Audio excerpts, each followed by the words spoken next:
மாணவர்களின் தனித்திறமைகளை மேம்படுத்த SNS Institutions. Sheenlac Speciality Coatings, always shining. Sheenlac. சன்லேண்ட்ல சமைச்சா சக்தி தானா வரும்.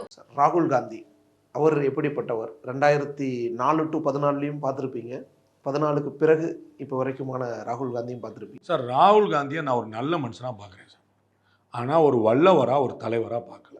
அதுதான் என்கிட்ட உள்ள ஒரு அபிப்பிராயம். அவர் நல்ல மனுஷங்கிறதுல எனக்கு இப்போ வரைக்கும் ஒரு மாற்றம் வரல.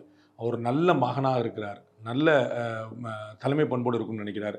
2019 தேர்தலில் தோல்வி அடைஞ்ச போது ஒரு தார்மீக பொறுப்பேற்று அவர் பதவி விலகினார். முதல்ல அவர் இளைஞர் காங்கிரஸுடைய தலைவராக ஆக்கப்பட்ட போது இந்தியா முழுக்க இளைஞர் காங்கிரஸுக்கு தேர்தல் நடத்தினார். தேர்தல் வாக்காளர் பட்டியல் ரெடி பண்ணி வாக்காளர்கள் வரிசையில் நின்று அப்படி உருவானவங்க தான் இந்த யுவராஜா மாதிரி இனியன் சம்பத் மாதிரி இந்த மாதிரி தலைவர்கள்லாம் அப்படி உருவானவங்க. தேர்தலில் நின்று கார்த்திக் சிதம்பரத்துடைய ஆட்கள் இந்த மாதிரிலாம் அவங்கள இளைஞர் காங்கிரஸில் நின்று இளைஞர் காங்கிரஸ் தொண்டர்கள் வாக்களித்து அப்போ இனிஷியேட் பண்ணது ராகுல் காந்தி. அவர் மனசில் ஒரு பெரிய மாற்றத்துக்கான விதை இருக்குது, ஆசை இருக்குது. ஆனால் எக்ஸிக்யூட் பண்ணுறதுக்கான ஸ்கில் இல்லை, அதற்கான சரியான ஆட்கள் இல்லை. நம்ம ஒன்று சொல்லுவாங்க, சும்மா அது மதிப்பு குறைச்சி சொல்கிறதுக்காக இல்லை. ஒன்று இந்த சொல் புத்தி இருக்கணும், இல்லாட்டி இந்த சுய புத்தி இருக்கணுமாங்க. நம்மகிட்ட எல்லாமே முடிவெடுக்க முடியாமல் இருக்கலாம். இப்போ நம்ம பல கிரெடிட்டை நரேந்திர மோடியில் அவருடைய டீமுக்கு கொடுத்தோம், பல கிரெடிட். அதை மாதிரி நம்மகிட்ட எல்லா விஷயம் பார்க்க முடியாங்கிற நிலைமை இருந்துச்சுன்னா நம்ம டீமை பெஸ்ட்டாக ஃபார்ம் பண்ணலாம். அவர்கிட்ட என்னென்னலாம் பலவீனங்கள் இருக்குதோ அது பலவீனங்களோடு கூடிய டீமே தான் இருக்குது. பிரசாந்த் கிஷோர் என்ன சொல்கிறார் அப்படின்னா, தன்கிட்ட பலவீனமே இல்லைன்னு நினைக்கிறார் அவர். அதுதான் அவருடைய பெரிய பலவீனம்ன்றார். திரு சிதம்பரத்தை பற்றி திரு சோ விமர்சனம் பண்ணுறார் ஜாலியாக. என்ன அப்படின்னா, சிதம்பரத்துடைய ப்ளஸ் பாயிண்ட் என்ன மைனஸ் பாயிண்ட் என்ன அவர்கிட்ட கேட்குறாங்க சோட்டை. அப்போ சொல்கிறார், அவர் பெரிய கெட்டிக்காரரு, இது ப்ளஸ் பாயிண்ட்டு, இது அவருக்கும் தெரியும், அதான் மைனஸ் பாயிண்ட். இது திரு சோ சொன்னது. அப்போ பிரசாந்த் கிஷோர் என்ன சொல்கிறாரு, ராகுல் காந்தி ஒரு திடமான முடிவுக்கு வந்துவிட்டார். நமக்கு யாருடைய அட்வைஸும் தேவையில்லை, ஐ எம் மூவிங் அந்த ரைட் ட்ராக் அப்படின்னு நினச்சிட்டேன். அப்படி நினச்சப்போ யாரும் தடுக்க முடியாதுல்ல.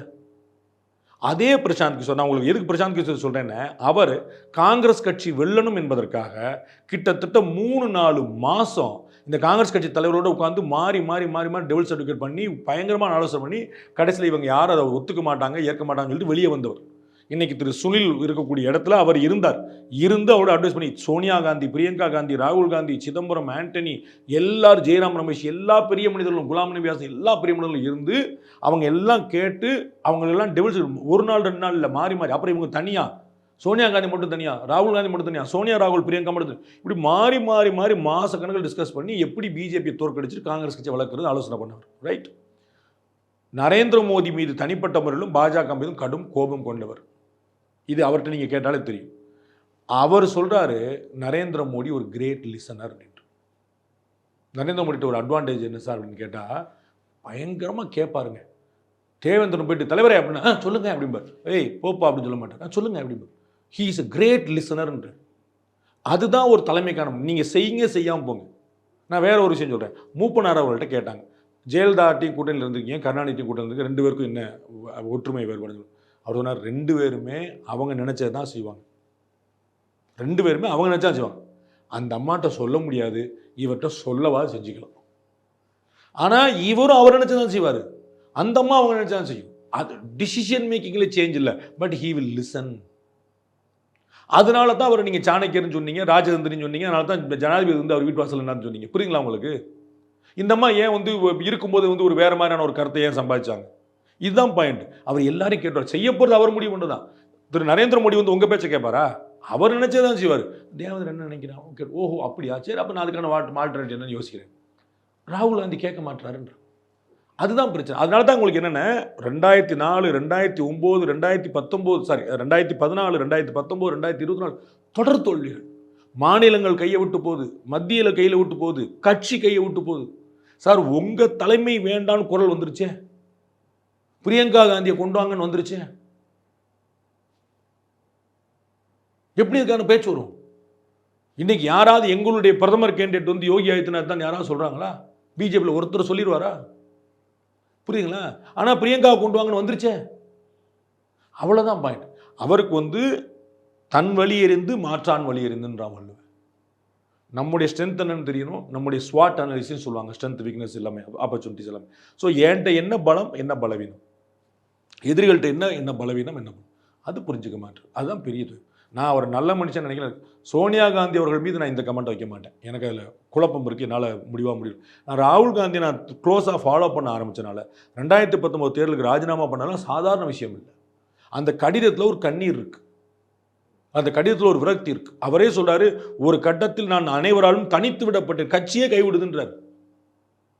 ஆனாலும் நான் இறுதி வரைக்கும் போராடினேன், நான் தோத்துட்டேன். தோத்துட்டா பதவி விலகிற தார்மீகம் அவர் தான் கடைசி.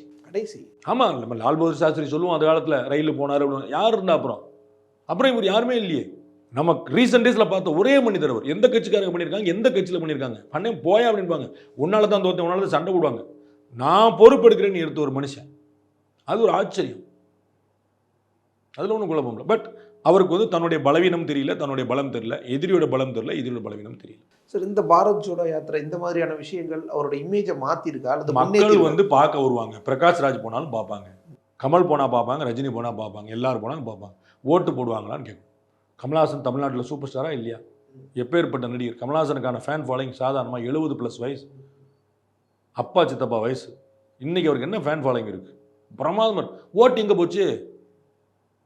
பார்க்க வர்றவங்களாம் ஓட்டு போட நினைச்சிடக்கூடாது. இமேஜ் மாறி இருக்கா சார்? ராகுல் மாறி இருந்தால் ஓட்டு விழுந்திருக்கும்ல சார். ராகுல் நல்ல மனுஷன் நான் சொல்லும் போது நல்லா சொல்லுவாங்க. நான் வந்து காங்கிரஸ்காரன் சொன்னா நீங்கள் நம்புவீங்களா? நம்ப மாட்டீங்களா? அப்போ நான் சொன்னேன் ராகுல் நல்லவர்னு, நான் அப்படி தானே சொன்னேன். அதுக்கு நான் அது யூஸ்லெஸ் சார் அப்படின்னு நான் சொன்னேன். நல்ல மனுஷன், எனக்கு எந்த குழப்பமும் கிடையாது. ஆனால் அது எப்படி வந்து இன்னைக்கு ஓட்டாக மாறுறதுக்கு வேற வேணும். ஓட்டுங்கிறது தலைமை பண்பு சார், லீடர்ஷிப் குவாலிட்டி. பப்ளிக் மேடையில் தலையில் தண்ணி ஊற்றுவாங்களா யாராவது? லுக் அண்ட் ஃபீல்லேருந்து பார்க்கணும் சார். நரேந்திர மோடி நீங்கள் என்னைக்காவது தலை கலைஞ்சு பார்த்துருக்கீங்களா? அந்த அயன் மடிப்பு குலைஞ்சு பார்த்துருக்கீங்களா? உங்களுக்கு இன்னும் சட்டை துணி கிடையாதா? ஒரு நாள் டிஷர்ட்டு, ஒரு நாள் லாங் ஷர்ட்டு, ஒரு நாள் சட்டை, ஒரு நாள் பேண்ட்டு, ஒரு நாள் குர்தா, ஒரு நாள் தாடி, ஒரு நாள் தலை களைஞ்ச முடி, ஒரு நாள் நெருக்கி கட்டி, ஒரு நாள் ட்ரிம் பண்ணது, ஒரு நாள் க்ளீன் ஷேவு. ராகுல் காந்தி அடையாளப்படுத்துங்க. நீங்கள் நரேந்திர மோடி ஃபிக்ஸட். 2002 நீங்கள் பார்த்த நரேந்திர மோடிலேருந்து இப்போ வரைக்கும் ஏஜில் இருக்கக்கூடிய மாற்றம் 20 வருஷம், 50, 60, 70, இல்லை 74 வயசு. அந்த ஏஜில் மாற்றம் ஏதாவது ஒன்றில் குறை இருக்கா? டிப்பிக்கல். ஆனால் சார், அரசியலில் இது ஒரு எளிமையான ஒரு விஷயம். மக்களோட இணைந்து இருக்கிறாரு, அந்த மாதிரி நீங்கள் இருந்துட்டு போங்க அப்படின்னு உங்களுக்கு ஓட்டு கிடச்சிருக்கணும்ல. பர்சனாலிட்டி மேனேஜ்மெண்ட்டுங்கிறது வேற சார். அதில் ராகுல் காந்தி வந்து கற்றுக்க வேண்டியது நிறையா இருக்குது. நரேந்திர மோடி மாஸ்டர். நான் வந்து ஆள் பாதி ஆடை பாதின்னு சொன்ன தமிழன் வந்து பைத்தியக்காரனா? ஆடை பாதின்னு சொல்லுவானா? ஆள் 80%, ஆடை 20% சொல்லணும். ஏன் ஆடை பாதின்னு சொன்னேன்? Look and feel sir. நீங்கள் கைலி கட்டின ஒரு ஆள் பார்த்தா யோ இங்கே வாம்பிங்க, பேண்ட் போட்டதால தான் சார் இங்கே வாங்கும்பீங்க. எப்படி உங்களுக்கு யோன்னு சொல்லுச்சு? அந்த லுங்கி, அந்த கைலி. ஒருத்தன் தலை முடிஞ்சு போட்டு உட்காந்துருக்கான், ஒருத்தன் உட்காந்துருக்கான், தலை கலைஞ்சு உட்காந்துருக்கான், இங்கே வாம்பிங்க. அவன் கோடி சொன்னா உங்களுக்கு என்ன கண்டிங்க? ஆனால் எல்லாரையும் ஒரே மாதிரி பார்க்குறவங்க இப்படி இருக்க மாட்டாங்க. இருங்க, நான் அவர் இப்படி இருக்கக்கூடாது நான் சார். அவர் இருக்கிறதுனால என்ன நட்டங்கிற நான் அவருக்கு சொல்லிட்டு இருக்கேன். இல்லை, சாதாரண ராகுல் காந்தி அப்போ ஒரே மாதிரி பார்க்குறாரு, அப்போ நரேந்திர மோடி ஒரே மாதிரி பார்க்கலையா? சப்கா சாத் சப்கா விகாஸ்ங்கிறது வேற மாதிரி பார்க்குறதா? இந்த ஒரு 4-3 வருஷத்தில் ஒரு குழந்தைகளை பார்க்கறது, ரொம்ப கூலி தொழிலாளர்கள், விவசாயிகள், குடும்பங்கள் ட்ரெயினில் அன்ரிசர்வ் கம்பார்ட்மெண்ட்டில் போகிறது, இப்படி இது வந்து மக்களை புரிஞ்சுக்கிறதுக்கானது. நம்மள இருந்து ஒரு ஆள் அல்லது நம்மளோட ஒரு ஆள். இந்த மாதிரியான ட்ரிப்பு வந்து பியூட்டிஃபுல்லானது. அதனுடைய அவுட்கமாக வேறு பேசுகிறது வந்து மாட்டி விட்டுருது. நான் வந்து அமெரிக்காவில் லாரியில் போனேன். அங்கே லாரிலாம் ஏசி வச்சுருக்காங்க. எனக்கு தெரியவே இல்லை நம்ம லாரி டிரைவர் எவ்வளோ சிரமப்படுறாங்க அப்படின்னு. 7 தலைமுறையாக ஆட்சியில் உட்காந்துட்டு உங்கள் லாரி டிரைவர் எப்படி சிரமப்படுறான்னு இப்போ தான் தெரியுமா உங்களுக்கு? முந்தானே என்ன சொல்கிறாரு, ஏன்ட்டெல்லாம் சிஸ்டம் பற்றி பேசாதீங்க, நான் சிஸ்டத்துக்கு உள்ளேருந்து வந்தவன். நான் 1960, 70 நான் பிறந்த போதுலேருந்து நான் சிஸ்டத்தில் உட்காந்துருக்கிறேன். ஏன்ட்ட சொல்லாதீங்க, 3 பிரைம் மினிஸ்டரை பார்த்தவன் நான். மன்மோகன் சிங் வீட்டுக்கு 1000 முறை போனேன் நான். சிஸ்டத்தை பற்றி ஏன்ட்ட சொல்லாதீங்க. அப்புறம் லாரி டிரைவர் சிரமப்படுறது இப்போ தான் கண்டுபிடிச்சேன் அப்படின்றீங்க. நீங்கள் லாரி டிரைவரும் ட்ராவல் பண்ணுற சூப்பர், அவுட்கம்ல நீ மாட்டிக்கிறீங்க. அதை நீங்கள் வந்து நான் சொன்னேன், அதை நீங்கள் ஒரு தலைவர் அப்படி செஞ்சுருக்கணும். ஒரு சும்மா ஒரு சொல்கிறேன், இந்தியாவில் நாங்கள் ஆட்சிக்கு வர பிறகு வரக்கூடிய எல்லா லாரி உற்பத்தியும் டிரைவர் கேபினில் ஏசியோட தான் இருக்கணும். சின்ன ஜிஓ போட போகிறோன்னு சொல்லுவோம். அப்போ நான் புரிஞ்சுப்பேன், ஓஹோ நீங்கள் அங்கே போயிட்டு வந்து கற்றுக்கிட்டீங்கன்னு. லாரி டிரைவர் படுற சிரமத்தை இப்போ தான் நான் பார்த்தேன். மீனவர்கள் படுற சிரமத்தை இப்போ தான் நான் புரிஞ்சுப்பேன். பார்த்தோம்னா அதுக்கப்புறம் வரும்போது செய்வனா இருக்கும். இவ்வளோ வரைக்கும் தெரியலங்கிற நீங்கள் ஒத்துக்கிறீங்கன்ற நான் உங்களுக்கு முந்தின பாயிண்ட்ல நிற்கிறேன். நீங்கள் செய்வீங்களா செய்யலாங்கிற ஆட்சிக்கு வரும்போது அது இப்போதைக்கு இல்லை, 20 வருஷத்துக்கு கிடையாது, அது ஓரமாக வச்சுருங்க. நான் என்ன சொல்கிறேன், நீங்கள் என்ன கற்றுக்கிறீங்கிறது இருக்குல்ல, அதை இப்படி சொல்லக்கூடாது. ஒரு தலைவன் தனக்கு தெரியலன்னு சொல்லுவானா? தலைவன் நான் செய்ய போறேன்னு சொல்லுவான். What I will do, what I learned கிடையாது. கவர்னருக்கு தமிழ் சொல்லி தராங்க, யார் சொல்லி தரான் தெரியுமா உங்களுக்கு? அதுதான் தலைவர். அவர் தமிழ் படிக்கிறாரு, தமிழ் பேசுறாரு, எங்கேருந்து வரும்? அவர் தான் தெரியணும், அவர் வாத்தியார் தெரியக்கூடாது. அதுதான் சொல்றேன். என்ன செஞ்சிருக்கணும் சார் ராகுல் காந்தி, அல்லது இனி என்ன செய்யணும்? நிறையா செய்யணும் சார். அவங்க வந்து பூரா கம்ப்ளீட்டாக தான் சொன்னேன். பிரசாந்த் கிஷோர் பேச்சே கீழே ரங்கராஜ் பாண்டே தமிழில் பேசுகிறதெல்லாம் பாவம் எங்கே போய் நிற்க போய் நம்ம வந்து ஏழை சொல் அம்பலம் ஏறாதுங்கிற மாதிரி இருக்குது. அவங்க வந்து கம்ப்ளீட்டாக மாற்றும். முதல்ல தங்கள்கிட்ட என்ன பிரச்சனை இருக்குன்னு தெரிஞ்சுக்கணும். ஒரு எம்ஆர்ஐ ஸ்கேன் எடுக்கணும் கட்சியை முழுசாக எடுத்து என்ன பிரச்சனை, கை கால் மூளை உடம்பு கிட்னி சட்னி எல்லாத்துலேயும் பிரச்சனை இருக்குது. ஒன்றும் பிரச்சனை இல்லை, சரி பண்ணிடலாம். ஏன்னா இது வந்து நம்ம உடல் உதாரணமாக சொன்னாலும் இது கட்சி அமைப்பு ரீதியாக மாற்றி கொண்டு வந்துட முடியும். அது நம்ம ஒன்றும் பிரச்சனை கிடையாது. நம்ம வந்து வீழ்ந்த கட்சிகள் எந்திரிச்சு வருது, ஒரு ஆம் ஆத்மி கட்சி எந்திரிச்சு வருது, 2 ஸ்டேட்டில் ஆட்சியை பிடிக்குது, ஒரு மம்தா பானர்ஜி ஆட்சியை பிடிக்கிறாங்க. மார்க்சிஸ்ட் கம்யூனிஸ்ட் கட்சியை காங்கிரஸ் கட்சியால் வீழ்த்த முடியல. அந்த காங்கிரஸ் கட்சியில் இருந்த மம்தா பானர்ஜி வெளியே போய் தனி கட்சி ஆரம்பித்து மார்க்சிஸ்ட்டை வீழ்த்திட்டாங்க. இன்றைக்கி அந்த ஊரில் மார்க்சிஸ்ட் கம்யூனிஸ்ட் கட்சியும் கிடையாது, காங்கிரஸ் கட்சியும் கிடையாது. ஸோ எல்லாமே சாத்தியம். நான் வந்து காங்கிரஸ் கட்சி நாசமாக போச்சுங்க, முடிஞ்சு போச்சுங்க, இனிமேல் பேசி போகிறது ரீவேம்ப் சாத்தியம். ஆனால் அவங்களுக்கு தெரியணும்ல, முதல்ல வி ஹேவ் சம் ப்ராப்ளம்னு தெரியணும்ல. நாள் வந்து நான் கட்சியில் சீட்டு வாங்கினதெல்லாம் போதும், இனிமேல் சீட்டு கொடுக்க போகிறேன்னு சொல்லிட்டு மறுநாள் நடக்கிறதே காமராஜ் சொல்லி ஓடக்கூடிய இடத்துல நீங்கள் என்ன செய்வீங்க? நான் சொன்னதில் என்ன தப்புல நிற்கணும்ல. நீங்கள் நான் சொல்ல போறீங்களா, நீங்கள் ஒரு ஸ்டேட்மெண்ட் பண்ணிட்டீங்க, அது தமிழக முதலமைச்சர் கோச்சிக்கிட்டாரு. தமிழக முதலமைச்சர் தனியாக போய் பார்த்துட்டானே, சும்மா சொன்னே எங்கள் தொண்டர் நீங்கள் என்னென்ன அப்படின்னு சொல்லிட்டு நான் அவரை கோச்சிக்கிட்டு போகிறேன். சரிப்பா இனிமேல் பேச போகிறேன், அப்படி சைலண்ட்டாக கொஞ்சம் குறைச்சிட்டு நீங்கள் கூட பண்ணலாம். புரியுது உங்களுக்கு? ஒரு விஷயத்தை நீங்கள் சேஞ்ச் பண்ணுறது வெளியே தெரியாமல் கூட பண்ணலாம். பொசுக்குன்னு பானை உடச்ச மாதிரி உடச்சு போட்டீங்க, நடப்பதே காமராஜர் ஆட்சி. அப்போ நீங்கள் எப்படி காமராஜ் ஆட்சி கேட்பீங்க? அப்போ இனிமேல் காங்கிரஸ் ஆட்சிக்கான வழி இல்லைங்கிற நீங்கள் ஒத்துக்கிட்டீங்களா? நடக்கிறதா காமராஜ் ஆட்சி. அப்போ காமராஜ் ஆட்சி அமைப்பு தானே சொன்னீங்க, நடக்கிற காமராஜ் ஆட்சி. அப்போ திமுக ஆட்சி திரும்ப வரது தான் எவ்வளோ பார்ப்போம், ரைட்? அப்போ என்னுடைய தலைமை பண்பு என்னங்கிற நீங்கள் சொல்ல வேண்டாமா? நான் தான் முதலமைச்சர் கேண்டிடேட், நான் தான் பிரதமர் கேண்டிடேட் சொல்ல வேண்டாமா? அது சொல்ல முடியுதா? அது ஜனநாயகம் இல்லை அப்படி இப்படின்றாங்க. அதான் நம்ம அதான் சொல்ல. அவங்கள இந்திரா காந்தி எப்படி சொன்னாங்க, சோனியா காந்தி எப்படி சொன்னாங்க, நேருவின் மகளே வருக நிலையான ஆட்சி தருக அப்படின்னு என்ன அர்த்தம்? இந்திராவின் மருமகளே வருக இந்தியாவை ஆள வருக என்ன அர்த்தம்? அப்ப அவங்களாம் நிறுத்தலையா? அவங்கள அதே மாதிரி ஸ்டாலின் சொல்றாங்க. அதுதான் அப்பெல்லாம் அவங்க ஜனநாயகம் இல்லையா? அப்ப நீங்க முன்னிறுத்தின போதெல்லாம் ஜனநாயகம் கிடையாது. முடியல. அதுதான் சொன்னச்சு. நீங்க உங்களை பசப்பிக்கிட்டே போனீங்கன்னா இப்படிதாங்க சிரமப்பட போறீங்க. ஆமா சார், கொஞ்சம் பலவீனமா இருந்தோம். அதே ராகுல் காந்தி 2009 ஜெயிச்ச போது இவர்களுக்கு ஆட்சியில் இவர்கள் கேட்ட துறையில கொடுக்க முடியாம ராகுல் ஃபார்முலான்னு ஒன்று இருக்குன்னு சொன்னார். கேபினட் டிசிஷனை கிழிச்சு போட்டாரு. அப்பெல்லாம் உங்களுக்கு எங்கே வந்துச்சு தலைமை பண்பு? ஒரு கேபினட் டிசிஷனை கிழிச்சு போட முடியுமா நீங்கள்? ஒரு எம்பி கட்சியில் இவர் நோவே. அப்போ நான் வாங்க அதெல்லாம் தலைமை பண்பு சூப்பர். இப்போ எங்கே போச்சு அந்த தலைமை பண்புன்றேன்? இப்போ உங்களை பிரைம் மினிஸ்டர் கேண்டிடேட் யாருக்குன்னு ஓட்டு போடுவேன் சார் நான்? அதுக்கு வழி இல்லையே சார். இதற்கு காங்கிரஸ் கட்சியினுடைய பலவீனம் காரணமா இல்லை ராகுலின் பலவீனம் காரணம்? காங்கிரஸ் வீழ்ந்திருக்கா? பீகாரில் வந்து என்னுடைய க்ளோஸ் ரிலேட்டிவ் ஒருத்தர் வந்து டிஜிபியாக இருந்து ரிட்டையர்ட் ஆனார். அவர் வந்து ஏடிஜியாக இருக்கும்போது நான் அங்கே எலெக்ஷன் கவரேஜுக்காக போயிருந்தேன். அப்போ போகும்போது நான் எல்லாரையும் பார்த்த போல் அவரையும் பார்த்தேன். அப்போ வந்து பீகாரில் எப்படி இந்த நிலைமை மாறிடுச்சு, நாங்கள்லாம் வந்து குண்டாஸ் ராஜ், ஜங்கிள் ராஜ், காட்டாட்சின்னா ஊரில் பூரா காட்டாட்சி பீகார் ஆட்சியாக நடக்குது அப்படின்னு கேட்பாங்க. பீகார் மாதிரி நடக்குன்னு பீகார் தான் அதுக்கான உதாரணம் இருந்துச்சு. இப்போ எப்படி இவ்வளோ மாறிச்சு அப்படின்னும் போது அவர் ஆச்சரியமாக சொன்னார். என்கிட்ட என்ன துப்பாக்கி இருந்துச்சு அதே துப்பாக்கி தான் இருக்குது. போலீஸ்கார்ட்ட என்ன துப்பாக்கி இருந்துச்சு 303 அதே துப்பாக்கி தான் இருக்குது. யார் மாறி இருக்கா? நான் அன்றைக்கி வந்து ஐஜியாக இருந்தேன், இன்றைக்கி ஏடிஜியாக மாறி இருக்கேன், ப்ரொமோஷனாக இருக்கேன். வேறு எதுவுமே மாறல. என்ன மாறிச்சு? ஒரு சிஎம் மாறினார். அந்த காலத்தில் என்ன நடக்கும் அப்படின்னா, ஒரு கூண்டாவை பிடிச்சி உள்ளே வச்சிங்கன்னா ஓஹோ அவர் பிடிக்கிற அளவுக்கு தைரியம் வந்துருச்சான்னு உங்களுக்கு வந்து பெரிய இடத்துலேருந்தே ஃபோன் வரும். இப்போ நடக்குன்னா வெளியே ஒருத்தன் சுற்றிக்கிட்டு இருக்கா, நீ என்ன பண்ணிகிட்டு இருக்கான்னு ஃபோன் வருது. இவ்வளோ தான். ஒரு மாற்றம் மொத்தத்தை மாற்றிடும். ஸோ காங்கிரஸுடைய தலைமையில் மாற்றம் வந்தாலே மொத்தம் மாறிடும்ன்றேன். நீங்கள் வாஜ்பாயும் நரேந்திர மோடியும் கம்பேர் பண்ணுங்கள். அவர் தானே அணுகுண்டே போட்டார், அவர் தானே சர்வதேச தடைகள் எதிர்கொண்டார். அவர் மைனாரிட்டி, இவரால் மெஜாரிட்டி கவர்மெண்ட்டில் எவ்வளோ பண்ணுறாரு, அவர் மைனாரிட்டி கவர்மெண்ட்டில் எவ்வளோ வித்த பண்ணார்? 6.5 வருஷம்.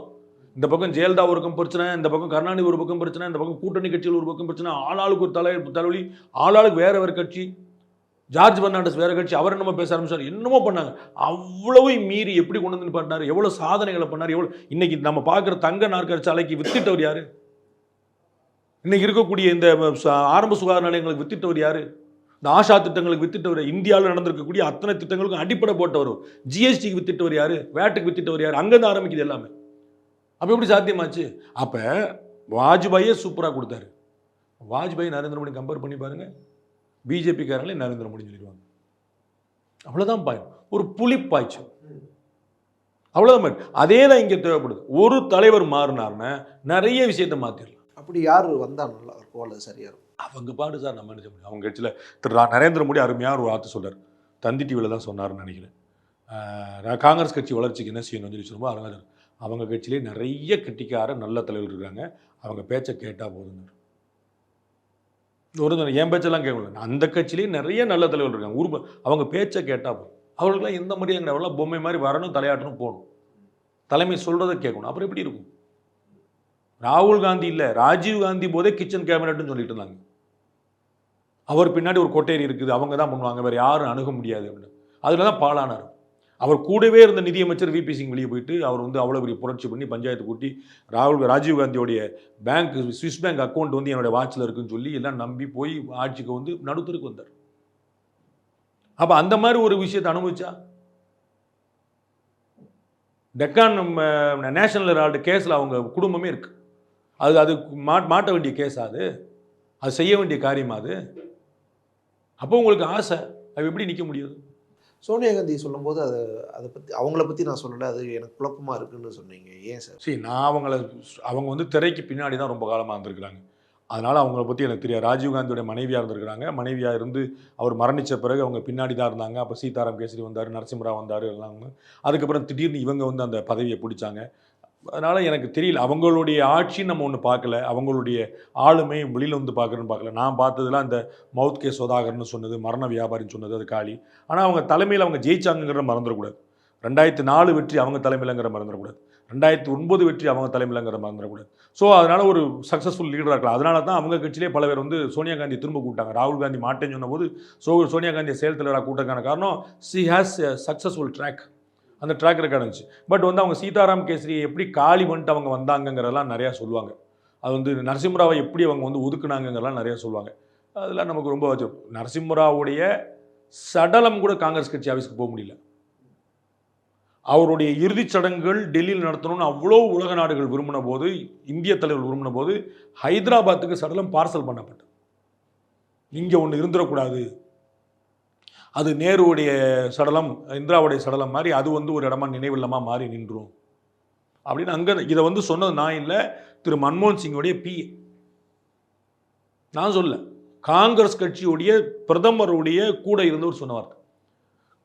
அப்படியே அந்த ஊர் மக்கள், அந்த மக்கள் நரசிம்மராவுடைய சடலத்தை வச்சு காங்கிரஸ் கட்சி ஆஃபீஸ்க்குள்ள போக பார்க்குறாங்க. கதவு பூட்டப்பட்டது. அந்த ரோடை கிராஸ் பண்ணது அங்கே தொண்டர்கள், அவங்களுக்கு தெரியாதுல்ல சோனியா காந்தி என்ன சொன்னாங்க, நரசிம்மராவ் என்ன சொன்னாங்க, என்ன செஞ்சாரு, என்ன ஆனாரு, மன்மோகன் சிங் தெரியாதுல்ல. அவன் கட்சி ஆஃபீஸருக்கு வாப்பா உள்ள போன்றான். கதவு பூட்டப்பட்டது. அவருக்கு பாரத ரத்னா அவார்டு கொடுக்குறவர் நரேந்திர மோடியா இருக்கிறார். அவருடைய குடும்பமே நரேந்திர மோடிக்கு நன்றி கடன் பட்டிருக்கு. காங்கிரஸ் குடும்பம் நேரு காலத்துலேருந்து இந்திரா காலத்துலேருந்து இருந்தவங்க. எப்படி யோசிங்க? அதுதான் முக்கியமான பிரச்சனை. சோனியா காந்தி மேலே என்னால் எதுவும் சொல்ல முடியாத காரணங்கள் இதுதான். சார், இப்போ ராகுல் காந்தி பிரச்சாரங்களுக்கு இப்போ வட இந்தியாவிலே போகும் பொழுது ஒரு பக்கம் தேஜஸ்வி யாதவ், இன்னொரு பக்கம் அகிலேஷ் யாதவ், அப்படி அடுத்தடுத்த கட்ட தலைவர்கள்லாம் அவரை தான் ப்ரொஜெக்ட் பண்ணுறாங்க. சொல்லலைனாலும் மேடைகள் தோறும் அவரும் இவங்களும் தாங்கும்போது இவர் தான் கையை பிடிக்கிறாங்க. ஸோ ஒரு அறிவிக்கப்படலை அஃபிஷியல் ஆனாலும் ராகுல் தான் இந்த கூட்டணியின் தலைமைங்கிற மாதிரி தானே இருக்குது. அந்த ப்ரொஜெக்ஷன்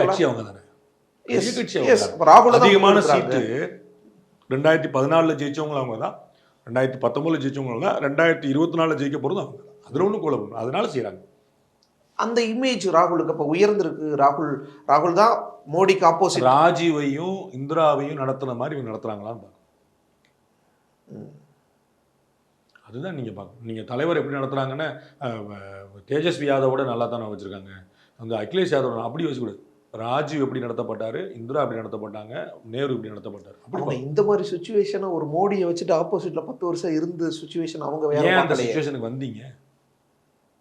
2004 நீங்கள் தானே ஆட்சியில் இருந்தீங்க, 2009 நீங்கள் தானே ஆட்சியில் இருந்தீங்க, 2014 வரைக்கும் நீங்கள் தானே ஆட்சியில் இருந்தீங்க.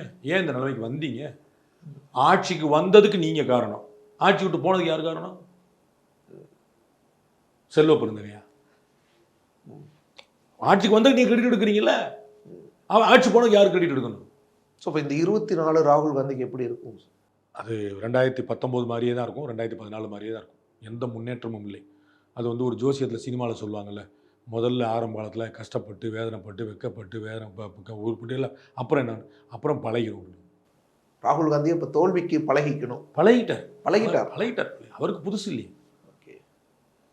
ஸோ இப்போ 24 எந்த ஒரு 29 இல்லை, 29 இன்னைக்கு தேதிக்கு நான் சொல்றேன், இன்னைக்கு தேதிக்கு எதுவுமே இல்லை. 29க்குன்னா நீ வேற ஏதாவது வேலை பண்ண, அப்படி எதுவும் வேலை நடக்கல. எதுவும் நீங்கள் வீடு கட்ட ஆரம்பிச்சிட்டிங்கன்னா நான் சொல்லுவேன், இந்த வேகத்தில் போனீங்கன்னா 4 மாதத்தில் கட்டுவீங்கன்னு சொல்லுவேன். நீங்கள் பூமியே தோணல, வீடு எப்போ கட்டுவார் நான் எப்படி சொல்ல முடியும்? நான் ஆறுடன் தான் சொல்லுவேன், நான் ஆறுடன் சொல்கிறது இல்லை. நீங்கள் வீடு கட்ட ஆரம்பிச்சிட்டிங்கன்னா 4 நாள் வேலை நடக்கிற பார்த்து இந்த வேகத்தில் போனால் இப்போ வந்துடும். நான் பிஜேபிக்கு தமிழ்நாட்டில் சொல்கிறேன் 2036 ஆட்சின்ற 2031 ஆட்சிக்கு அவங்க ட்ரை பண்ணுறாங்க, 26லேயே ஆட்சின்னு சொல்லிக்கிட்டு இருக்காங்க. ரைட்? அவங்க நான் எங்கே 36ன்னு எப்படி சொன்னேன்? நான் யாருடைய ஜாதகத்தை பார்த்தேன்? அவங்க போகிற வேகத்தை நான் பார்க்குறேன். இப்படி போனாங்கன்னா 26ல் ஒரு பெரிய ஹேண்டில் பண்ணிடுவாங்க, 31ல் எதிர்கட்சியாக உட்காந்துருவாங்க, 36ல் ஆட்சியை பிடிச்சிருவாங்க அப்படின்னு நான் நினைக்கிறேன். இல்லை 31லேயே ஆட்சியை பிடிச்சணும், 2026ல் எதிர்கட்சியாகணும்னு அவங்க பார்க்குறாங்க. இல்லை 26ல் தான் நாங்கள் ஆளுங்கட்சின்னு சொல்லிட்டு இருக்கிறோம். அது அப்படி நிறைய ராகுல் காந்தி தான் செய்கிறாரா? எந்த வேலையுமே நடக்காமல் நம்ம என்ன சொல்கிறது? எதா வேலை நடக்கிறது? காங்கிரஸ் கட்சி வளர்வதற்கும் இந்திய கூட்டணி வளரும் ஏதாவது நடக்குதான்னு சொல்லுங்கள். இப்போ இவ்வளவு எலெக்ஷனே முடிஞ்சு சோழி முடிஞ்ச பிறகு ஒரு கூட்டம் நடக்க போகுது, அதுக்கும் மம்தா பானர்ஜி வர மாட்டேன்ட்டாங்களே. ஏன்னா கடைசி கட்ட தேர்தல் இருக்கு, நான் வர முடியாதுன்னு தானே சொல்லி. ஏங்க நீங்கள் சொல்லிட்டே போக வேண்டியதான். நீங்கள் போயிட்டு ஸோ இப்போ 24 கூட்டணியும் இல்லைன்ட்டீங்க. அந்த ஊரில் எங்கள் ஊரில் கூட்டணியே கிடையாதுட்டீங்க. இவ்வளோதாங்க மரியாதை அதுக்கு, அவ்வளோதான் மரியாதை அதுக்கு. ஸோ ராகுலுக்கு இந்த தேர்தலும் இல்லை. நன்றி சார், உங்களோட நினைப்பு நீங்கள் பன்னெண்டு வார்த்தைகளுக்கு நன்றி. மாணவர்களின் சிந்தனைகளை வடிவமைக்க SNS Institutions. Sheen Lac Specialty Coatings. Always shining. Sheen Lac. சன்லேண்ட்ல சமைச்சா சக்தி தானா வரும்.